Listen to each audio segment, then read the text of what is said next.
সামনের সারিতে দাঁড়িয়ে বিধানসভার মধ্যে, বিধানসভার বাইরে আপনার হয়ে, ভাঙড়ের মানুষের হয়ে, ভোগালীর মানুষের হয়ে, ভগবানপুরের মানুষের হয়ে লড়াই করার জন্য কেউ একজনকে দরকার। সেই লড়াই করার ব্যক্তিটি যদি মনে হয় নওশাদ সিদ্দিকী আমাদের ছোট ভাই, আমাদের ভাইজান, আমার ছেলে, যদি এটা মনে করেন আমাকে যে সামনের সারিতে দাঁড়িয়ে লড়াই করবে, যতই লড়াই হোক না কেন পেছন পিঠ দেখিয়ে পালাবে না। লড়াই করে যদি জেল খাটতে হয় জেল খাটবে, কিন্তু পিঠ দেখিয়ে পালাবে না, কোনো জায়গায় কম্প্রোমাইজ করবে। একটা চেয়ার দাও, তরিকুলদারকে একটা চেয়ার দাও, কমরেডকে একটা চেয়ার দাও। ধন্যবাদ ভাঙড় বিধানসভার মানুষকে।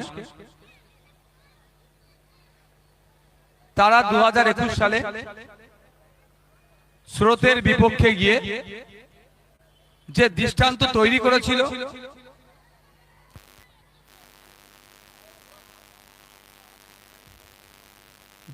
যে নজির তৈরি করেছেন আপনারা, সারা রাজ্যের মানুষ আজকে বলতে বাধ্য হচ্ছে কি হবে না হবে দেখার প্রয়োজন নাই।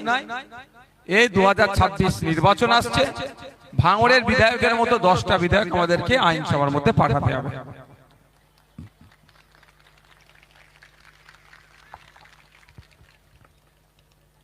ভাঙড়ের মানুষকে আমি সত্যি ধন্যবাদ জানাই। স্রোতের বিপক্ষে আপনারা হেঁটেছিলেন এবং শুধু হাঁটেননি, অনেকটাই রিস্ক নিয়েছিলেন। রিস্কটা কি ছিল? সারা রাজ্য যখন বিজেপি তৃণমূলের বাইনারি এনআরসি করে দেশ থেকে তাড়িয়ে দেবে বলে বিজেপি যে উগ্রতা ছড়াচ্ছিল,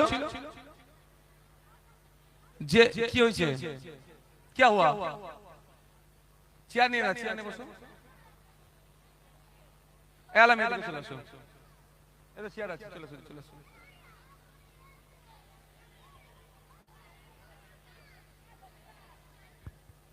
এনআরসি করে দেশ থেকে তাড়িয়ে দিবে বলছিল, সেই সময় তৃণমূল আবার ক্ষততে মলম লাগাবার নাটক করছিল যে তাকে জিতালে দেশ থেকে তাড়াবে না।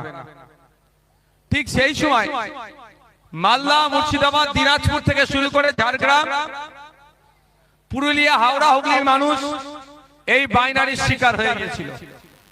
কিন্তু ভাঙড়ের মানুষেরা, ভাঙড়ের মায়েরা, ভাঙড়ের বোনেরা, কিন্তু ভাঙড়ের ছেলেরা, ভাঙড়ের বাপেরা এই বাইনারিকে ভেঙেছিল। তারা স্রোতের বিপক্ষে গিয়ে,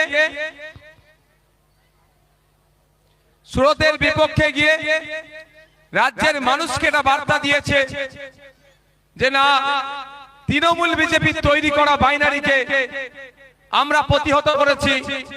আমরা এক বিধায়ক, সংযুক্ত মোর্চা তথা খামচিহ্নের এক বিধায়ককে আইনসভার মধ্যে পাঠিয়ে এতটা প্রমাণ করতে পেরেছি যে এক বিধায়ক 293 এর উপরে ভারী পড়েছে।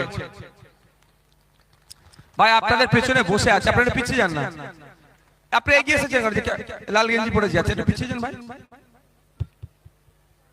এটা পিছিয়ে যখন বসে আছে পেছনে লোক দেখতে পাচ্ছে না। ভলেন্টিয়ার ভাইরা কি করছেন আপনারা?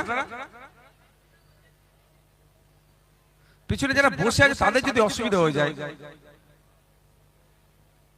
বার করে পিছিয়ে দিতে পারবো ওনাদেরকে।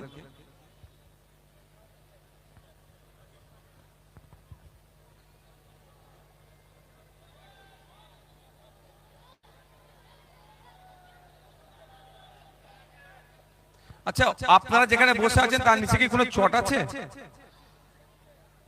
আচ্ছা আচ্ছা,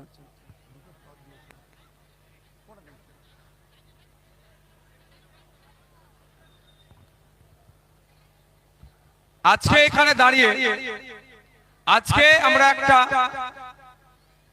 পরীক্ষার সম্মুখীন হয়েছি। তুমি বসতে হবে ভাই, পিছনে লোক দেখতে পাচ্ছে না। একটা পরীক্ষার সম্মুখীন হয়েছি। পরীক্ষাটা কি? তাহলে গেল তো হিটকো 250 বিঘে জমি নিয়ে নিয়েছে, ওই রকম যে ঠান্ডা করে দেবে। প্ল্যান দুটো আছে ভাই, এদের বলে দিচ্ছি। প্রথম প্ল্যান নওশাদ সিদ্দিকীকে হারাও। কেন হারাও? তাহলে আইনসভার মধ্যে দাঁড়িয়ে আপনাদের হয়ে কেউ সওয়াল করতে পারবে না। এক নম্বর ভালো করে বুঝবেন। আপনার ইচ্ছে হলে আমাকে ভোট দেবেন, না হলে দেবেন না, কিন্তু আমি যেটা বলছি ভালো করে বুঝুন। আপনার পূর্বপুরুষ যে শ্মশানে দাহ করেছেন সেটা বুল্ডুজার চালাবে না। আপনার পূর্বপুরুষ যে কবরে শুয়ে আছে সব বুলডোজার চালিয়ে দেবে, এখন ফ্যাক্টরি বানিয়ে দেবে, ওয়্যার হাউস হবে, গোডাউন হবে, আর এয়ারপোর্ট ওখানে করবে, সব মন্দির মসজিদ কিচ্ছু রাখবে না, এরা সব ধুলিস্যাৎ করে দেবে। আর এতে হিন্দু মুসলমানের ব্যাপার নেই, বুঝতে পেরেছেন তো? আরএসএস দিল্লিতে তাদের হেডকোয়ার্টারে গাড়ি পার্কিং করার জন্য 200 বছরের পুরাতন মন্দির ভেঙে উড়িয়ে দিয়েছে। আর তৃণমূল কবরস্থানের জমি দখল করে পার্টি অফিস বানিয়েছে। এরা অনেক অহরহ আছে, মসজিদের জমি চুরি করে খাচ্ছে, ওয়াকাফের জমি চুরি করে খাচ্ছে। সুতরাং এদের কাছে মসজিদ কবরস্থান শ্মশান কিছু ব্যাপার না, বুঝতে পেরেছেন?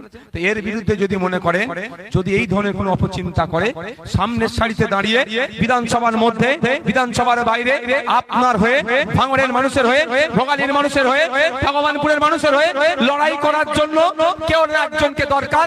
সেই লড়াই করার ব্যক্তিকে যদি মনে হয় নওশাদ সিদ্দিকী আমাদের ছোট ভাই, আমাদের ভাইজান, আমার ছেলে, যদি এটা মনে করেন আমাকে যে সামনের সারিতে দাঁড়িয়ে লড়াই করবে, এর যতই লড়াই হোক না কেন পেছন পিঠ দেখিয়ে পালাবে না, লড়াই করে যদি জেল খাটতে হয় জেল খাটবে, কিন্তু পিঠ দেখিয়ে পালাবে না, কোনো জায়গায় কম্প্রোমাইজ করবে না।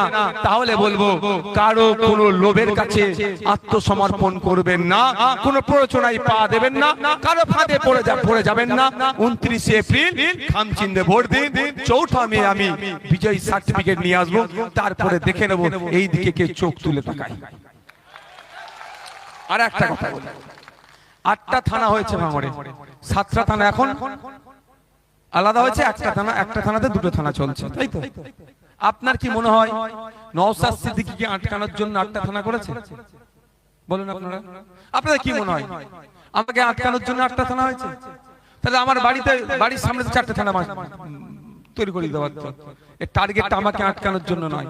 ফার্স্ট টার্গেট হচ্ছে নওশাদকে হারাও, দ্বিতীয় টার্গেট নওশাদকে হারিয়ে দিলাম। ওদের যেটা আইনসভার মধ্যে লোকের বলার লোক থাকবে না, যা ইচ্ছা চলবে। ভাঙড়ের মানুষ ক্ষিপ্ত হবে, রাস্তায় নামবে, প্রতিবাদ করবে। এখানে এয়ারপোর্টের জন্য বহু ফসলি জমি আমরা কাটতে দেব না, প্রতিবাদ সংগঠিত হবে, কৃষক আন্দোলনের মতো ঐক্যবদ্ধ হবে। ঐক্যবদ্ধ না হতে পারে ঠিক যেভাবে এসআইআর এর আন্দোলনকে মিথ্যা অজুহাতে একের পর এক লোককে গ্রেফতার করিয়ে সারা পশ্চিম বাংলার মানুষকে ভয় দেখাতে চাইছে, ওই একই ভাবে 8টা থানা করেছে। ভাঙড়ের মানুষকে ঘরের বাইরে বেরোতে দেব না, এয়ারপোর্টের জন্য জমি কাটবো, কিন্তু ওদেরকে কথা বলতে দেব না, পুলিশ দিয়ে ওদেরকে আটকাবো।